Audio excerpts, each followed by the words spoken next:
Kali ini kita akan membahas alur cerita film kisah nyata agen Mossad yang beroperasi di Iran. Oke, tanpa banyak bacot di awal, kita masuk ke alurnya.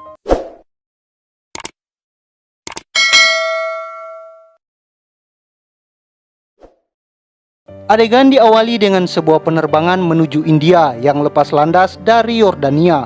Dua warga Israel memesan penerbangan tersebut di menit-menit terakhir karena harganya murah.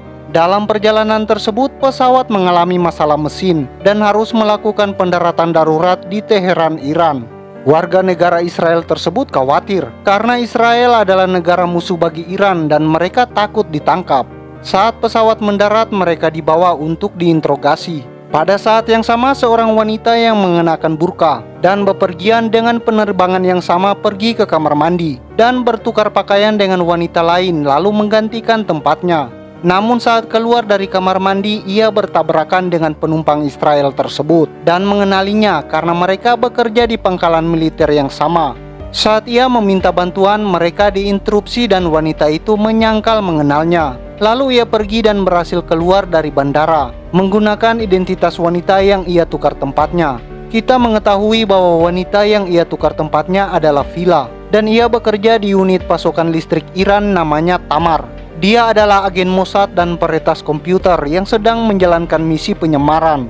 Misi Tamar adalah meretas sistem pertahanan udara Iran dan mematikan radarnya, sehingga Angkatan Udara Israel dapat membom pabrik penelitian nuklir Iran untuk mencegah mereka memiliki bom nuklir. Untuk melakukan itu, dia perlu memulai peretasan dari stasiun listrik kota. Dan untuk mendapatkan kode keamanan, dia meminta bantuan seorang peretas lokal yang ia temui dan berteman di dark web. Karena tidak tahu apa yang akan dilakukan dengan kode tersebut, peretas itu setuju untuk membantunya dengan imbalan kencan. Suami Vila mengetahui tentang pertukaran tersebut, dan saat Vila bersiap untuk pergi bekerja, dia mendoakan keberuntungannya dan ingin dia tetap aman. Sementara itu di bandara, saat penumpang Israel dimasukkan ke ruang interogasi, gadis itu memberitahu rekannya tentang orang yang dilihatnya di kamar mandi. Saat itu juga di bandara ada seorang petugas intelijen Iran, Faras Kamali, akan naik pesawat ke Paris untuk perawatan istrinya. Setelah mengetahui tentang orang-orang Israel, dia pergi untuk mewawancarai mereka dan meminta istrinya untuk menunggu di gerbang keberangkatan. Saat menginterogasi mereka, dia ingin menghentikan mereka selama sehari, tetapi dia tidak mendapatkan izin dari kepala keamanan. Namun ketika dia membaca transkrip percakapan mereka saat sendirian, dia mengetahui tentang insiden di kamar mandi. Setelah meninjau rekaman keamanan, dia yakin bahwa wanita itu bertukar tempat dan meminta agar pesawat dihentikan keberangkatannya. Dia pergi menemui istrinya dan memberitahu bahwa dia tidak dapat menemaninya karena ada hal yang sangat penting terjadi, tetapi dia akan menyusulnya nanti. Saat kembali, dia mengetahui bahwa penerbangan tidak dapat dihentikan karena pada saat perintah disetujui sudah terlambat dan sekarang mereka harus menunggu sampai pesawat mendarat di India untuk mengetahui siapa wanita di pesawat itu. Sementara itu, Tamar sampai di perusahaan listrik dan dengan bantuan peretas, dia berhasil mengakses server dan memulai proses pengunggahannya ke pusat komando Israel. Namun selama proses tersebut, dia diganggu oleh bosnya dan mengetahui bahwa bosnya telah melakukan kekerasan fisik terhadap Vila. Bosnya menyerangnya dan mereka berkelahi. Saat dia mendorongnya, bosnya jatuh dan meninggal. Pada saat yang sama, tim bantuan lokal bernama Masud muncul dan mereka menyembunyikan mayat itu. Lalu Tamar kembali untuk menyelesaikan pekerjaannya, sementara Masud memanggil kru pembersih untuk membuang mayat tersebut. Tamar menyelesaikan proses awal dan untuk menyelesaikannya, dia harus terhubung dengan server lain dan dia pergi untuk melakukannya. Di sisi lain, sebelum Masud dapat membersihkan mayat tersebut, mayat itu ditemukan oleh petugas kebersihan. Dia memberitahu Tamar tentang hal itu dan memintanya untuk keluar dari kantor. Tetapi Tamar ingin menyelesaikan pekerjaannya karena tahu mereka tidak akan mendapatkan kesempatan lain. Namun dia tidak dapat menyelesaikannya karena semua karyawan dipanggil untuk diinterogasi. Tamar memberitahu atasannya tentang situasi tersebut dan memberitahu mereka bahwa dia pikir suami Vila tahu tentang kekerasan fisik tersebut. Sementara itu, pesawat akhirnya mendarat di India dan mereka dapat mengidentifikasi wanita yang bertukar tempat. Dan sekarang mereka tahu dia adalah Vila. Sementara itu, Masud untuk membebaskan Tamar, Dia membunuh suami Villa dengan membuatnya tampak seperti bunuh diri, dan dia membuatnya menulis pengakuan telah membunuh bos Villa. Saat Tamar dibawa kembali ke rumahnya, Masud memintanya untuk melarikan diri. Pada saat yang sama, Faras juga sampai di sana dan mengejar Tamar. Untuk menjaga penyamaran Masud, Tamar melarikan diri darinya dan berhasil lolos dari pengawasan Faras. Tamar memberitahu atasannya bahwa dia tidak mempercayai Masud karena intelijennya yang tidak memadai tentang Villa, dan karena itu dia akan menghilang. Sementara itu Faras yakin bahwa orang yang menyamar sebagai Villa adalah agen asing dan dia ingin mempublikasikan fotonya. Tetapi ketuanya menolak permintaan tersebut dengan menyatakan bahwa mereka tidak ingin musuh mereka mengetahui bahwa mereka telah mengungkap identitas mata-mata mereka. Faras mengetahui dari Ali bahwa mobil yang sama terlihat di kantor Villa serta di rumahnya. Setelah melacak nomornya, pemiliknya diidentifikasi sebagai Masud Brisi, seorang agen perjalanan. Faras mengingatnya ketika dia mengejar Villa dan meminta anak buahnya untuk mengawasinya. Di sisi lain, Tamar pergi ke rumah bibinya.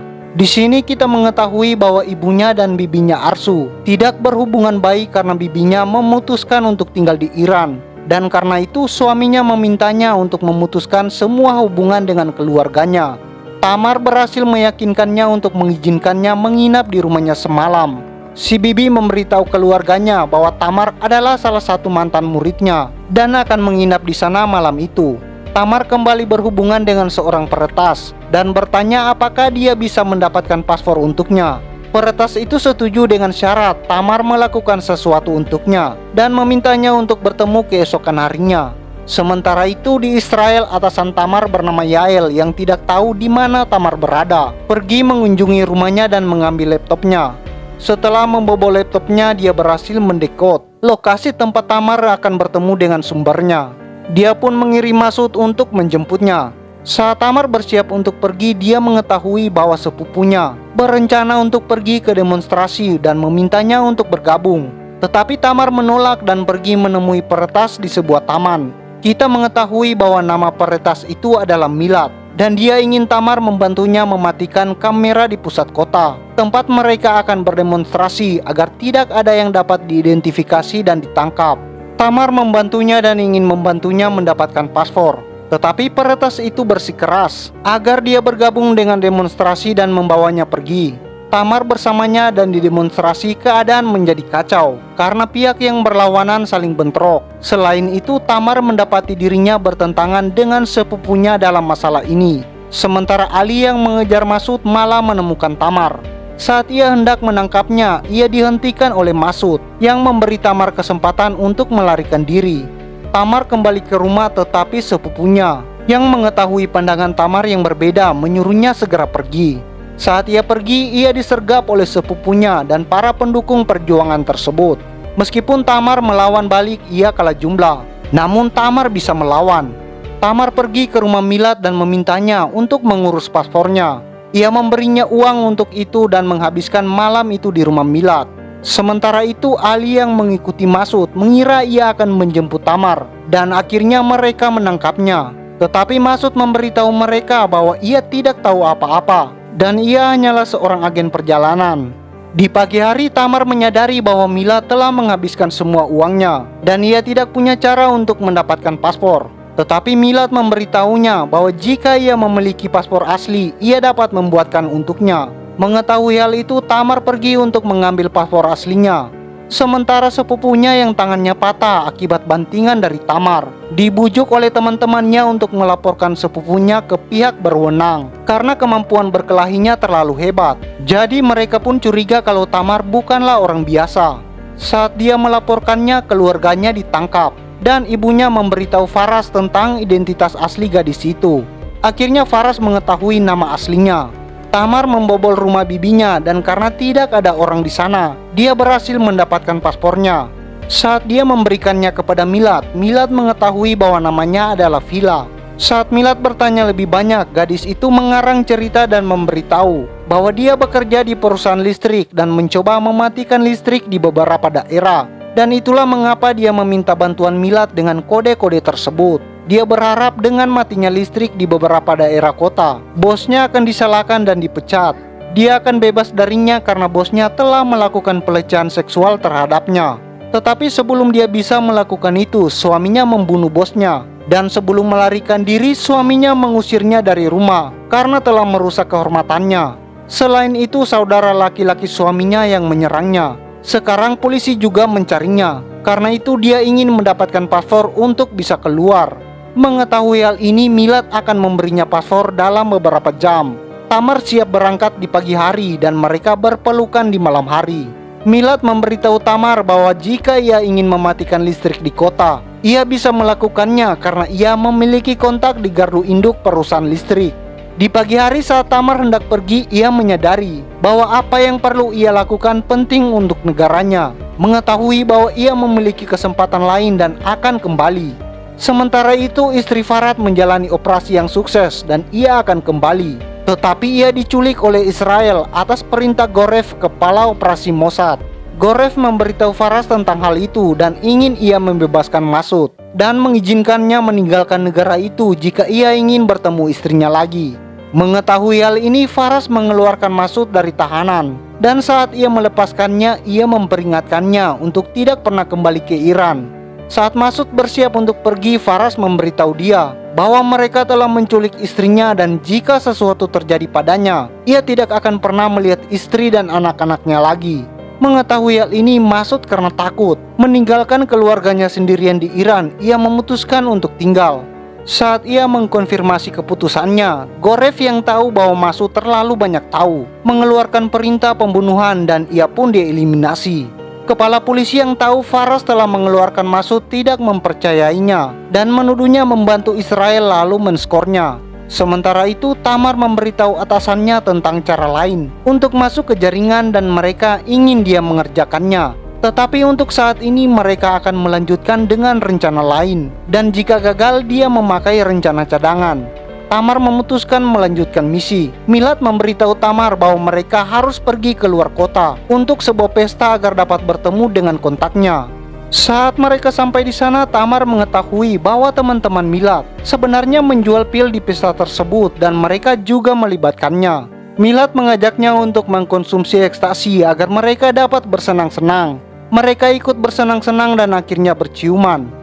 Di pagi hari, Tamar mengkloning ponsel Milad dan mengirimkannya ke pusat komandonya. Tetapi temannya melihat dan menyadarinya. Karena kontak Milad tidak pernah muncul di pesta, Tamar menyuruhnya untuk kembali dan menghubunginya. Milad setuju lalu mereka kembali ke kota. Milad menghubungi temannya dan memberitahu apa yang ingin mereka lakukan. Meminta bantuannya dan meyakinkannya bahwa mereka akan melindunginya dan tidak akan ada yang berbalik melawannya. Namun teman Milad itu ragu-ragu dan memberitahu mereka bahwa dia tidak nyaman melakukannya lalu dia pergi. Tamar ingin Milad mendesaknya sekali lagi dan mereka mengundangnya makan malam. Yael bersiap mengatur bala bantuan untuk Tamar. Saat mereka menunggu teman Milad muncul karena curiga padanya, dia mengkonfirmasi cerita Tamar dan menemukan bahwa dia bukan Vila. Melihat penyamarannya terbongkar dan diserang, Yael mengirimkan bantuannya dan mereka melumpuhkannya. Namun Tamar menghentikan mereka untuk menghabisi Milad. Dia memberitahu mereka bahwa dia masih penting. Mereka pun membersihkan rumah sambil menunggu kontak Milad. Saat dia muncul, dia masih tidak mau menggunakan aksesnya. Tetapi Tamar memaksanya untuk memberi mereka akses dengan cara mengancamnya. Setelah mendapatkan akses, mereka pindah ke rumah aman. Di sisi lain, Faras berhasil meyakinkan ayah Tamar untuk datang ke Turki. Dia membutuhkan bantuannya. Saat dia sampai di Turki, Faras mengikatnya dan mengirim fotonya ke Gorev dan memberitahunya bahwa jika istrinya tidak dibebaskan, dia akan membunuh ayah Tamar. Gorev menjelaskan kepadanya bahwa mereka siap untuk membebaskan istrinya, tetapi sang istri tidak layak untuk bepergian karena kondisinya lemah. Sementara misi penyerangan mereka untuk menonaktifkan dan menghancurkan radar Iran sulit dilakukan. Yael mengetahui keseriusan situasi tersebut. Dia meminta izin untuk pergi ke Iran untuk memberikan dukungan dan bantuan.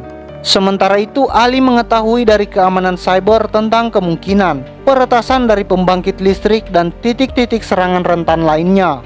Dia pun mengunjungi gardu induk dan terlihat teman Milad yang ketakutan. Karenanya dia membatalkan akses yang dia berikan kepada Tamar. Tetapi Tamar menggunakan Milad untuk mengancamnya lebih jauh.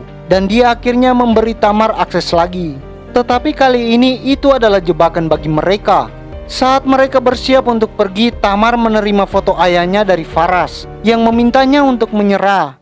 Yael memberitahunya bahwa mereka tidak memberitahunya tentang ini karena mereka tidak ingin dia terganggu. Selain itu, mereka telah menemukan ayahnya dan akan menyelamatkannya. Tamar harus menenangkan diri dan mereka pergi ke gardu induk. Namun Tamar tidak mampu mengendalikan emosinya dan mereka harus berhenti di tengah jalan karena dia merasa tidak fokus dan operasi ini dibatalkan. Namun dengan pesawat-pesawat Israel yang sudah mengudara di langit Iran, Mossad memberi lampu hijau untuk serangan darat secara bersamaan. Ayah Tamar juga ditemukan di Turki dan agen Mossad pergi untuk menyelamatkannya. Faras berhasil melihat mereka dan memutuskan untuk tidak mengeksekusi ayah Tamar dan pergi karena istrinya masih disandra. Dalam perjalanan kembali ke rumah aman, Tamar menghubungi ayahnya dan akhirnya merasa tenang. Mereka kembali ke rumah aman dan mulai bersiap untuk pergi. Di sisi lain, di pusat komando Mossad, kita mengetahui bahwa operasi darat telah gagal. Gorev meminta Yael untuk menghubungi sumbernya karena sekarang satu-satunya cara yang mereka miliki adalah meretas dari stasiun angkatan udara dan dia dapat memberi mereka akses ke sana. Kita mengetahui bahwa kontak Yael adalah kepala divisi penerbangan dan dia memberitahu Yael bahwa dia dapat memberikan detail server tetapi mereka harus masuk sendiri. Tamar memberitahu Yael bahwa itu bisa dilakukan, tetapi untuk menembus keamanan luar mereka membutuhkan bantuan Milad karena dia lebih ahli dalam hal itu. Tamar berhasil meyakinkan Milad untuk melakukan hal tersebut. Lalu mereka kembali ke sistemnya untuk mengunggah sidik jari mereka ke server. Dia mengirim pesan kepadanya untuk mempercayainya karena dia akan berusaha menyelamatkannya. Sementara itu Ali pergi ke kepala bagian untuk memberitahunya tentang petunjuk dari stasiun listrik. Tetapi dia mengabaikannya dan memintanya untuk melimpahkan kasus tersebut ke keamanan nasional. Ali yang curiga tentang hal ini mengirimkan alamat Milad kepada Faras. Ketika Faras sampai di sana mereka sudah pergi. Namun dengan informasi yang mereka tinggalkan, dia dapat mengetahui bahwa mereka menuju pangkalan angkatan udara. Di pangkalan tersebut mereka berhasil masuk melalui gerbang pertama. Tetapi selama pemindaian biometrik hanya Milad dan Tamar yang berhasil masuk. Tamar memberitahu Milad bahwa dia melakukannya untuk memberi Milad kesempatan untuk melarikan diri.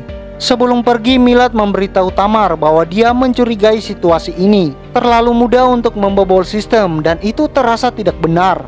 Saat Milad pergi, Yael meminta anak buahnya untuk melacak Faras. Sementara Tamar akhirnya berhasil memasang alat penyadap di sistem. Saat Tamar keluar dari pangkalan, Faras juga sampai di sana. Melihatnya keluar dari pangkalan, Faras mulai mengikutinya. Tamar kembali ke rumah persembunyian dan segera mentransfer akses alat penyadap ke pusat komando dan akhirnya mereka mengendalikan radar Iran. Israel pun mengirimkan jet tempur ke Iran karena yakin jet-jet tersebut tidak akan terlihat dalam sistem pertahanan radar Iran. Sementara itu Faras yang mengikuti Tamar telah sampai di gedung persembunyian dan memanggil Ali untuk meminta bantuan. Saat melihat mobil lain masuk, ia mengikutinya ke dalam. Tamar yang melihat pergerakan sistem tersebut menyadari bahwa itu adalah jebakan dan sebenarnya pesawat-pesawat Israel terlihat di radar Iran. Saat ia mencoba memberitahu pusat komando, Yael menghentikannya. Di sini kita mengetahui bahwa ia adalah agen ganda yang bekerja sama dengan Iran. Di tempat lain para petinggi Iran bersiap menembak jatuh pesawat-pesawat Israel itu. Namun Faras yang memasuki rumah persembunyian menembak penjaga yang mengikat Milad, lalu ia masuk ke rumah dan menembak Yael. Saat ia memasuki rumah, Tamar menembaknya dan memberitahu pusat komando Israel tentang jebakan tersebut. Pesawat-pesawat Israel pun mulai mundur. Melihat pesawat Israel berbalik arah, pusat komando Iran mulai menembaki mereka. Sementara itu Tamar mengetahui dari Faras bahwa ia tidak melukai ayahnya. Ia membiarkannya hidup dan membebaskan Milad. Tamar melarikan diri dari gedung bersama Milad. Setidaknya satu pesawat Israel terkena serangan Iran. Misi Israel pada saat itu gagal. Namun akan ada lanjutan dari aksi Tamar selanjutnya yang pastinya lebih seru lagi.